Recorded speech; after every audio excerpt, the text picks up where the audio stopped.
एक छोटी सी कहानी दोस्ती की। आज हम बात करते हैं फ्रेंडशिप स्टोरी की। एक बार की बात है, एक छोटे से गांव में आदित्य और मोहन नाम के दो दोस्त रहते थे। वे साथ में खेलते कूदते थे, कोई भी काम हो साथ में करते या कहीं आते जाते तो साथ में ही जाते। वे एक दूसरे के सहारे रहते थे, दिन भर साथ में कठिनाइयों का सामना करते थे और खुशियों का अनुभव करते थे। एक दिन जब वे घूमने निकले तब उन्होंने गांव के पास के जंगल में एक पुराना छोड़ा हुआ कुआं देखा। वे उसके पास गए और उसे सूखा हुआ पाया।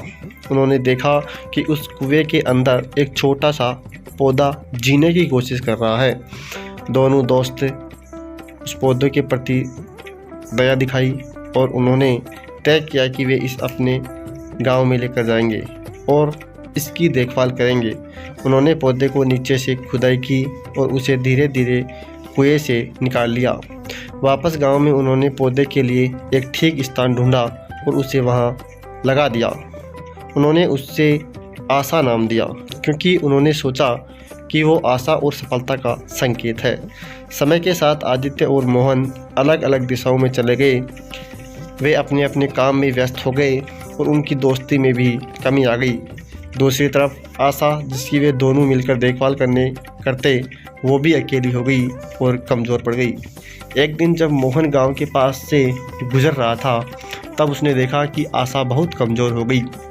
उसकी पत्तियां सूख रही थी और उसका रंग बिरंगा चमक भी ख़त्म हो गया था।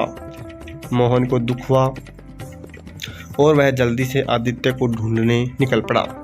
उन्होंने बातचीत की और मिलकर समस्या को हल करने का निर्णय लिया।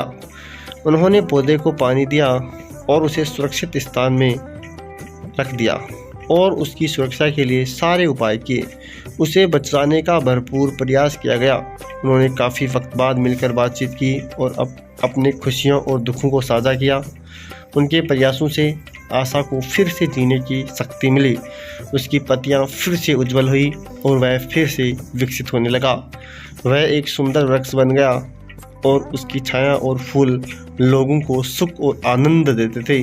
इस वृक्ष ने समुदाय की एकजुटता और दोस्ती की महत्वपूर्णता को याद दिलाया। आदित्य और मोहन ने उस दिन एक महत्वपूर्ण सबक सीखा।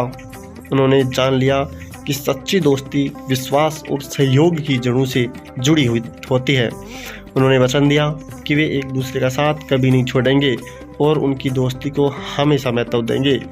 जब वे आशा की छांव में खड़े होते तो उन्होंने यह यकीन होता है कि उनकी दोस्ती और उनका संघर्ष सब कुछ बहुत सुंदर और अनमोल है।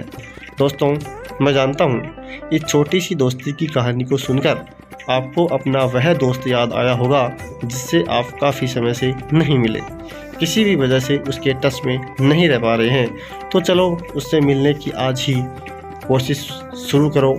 इस कहानी को उसके साथ शेयर करो ताकि उसके मन में भी यही ख्याल आए और आपकी दोस्ती को एक नया रूप मिल पाए।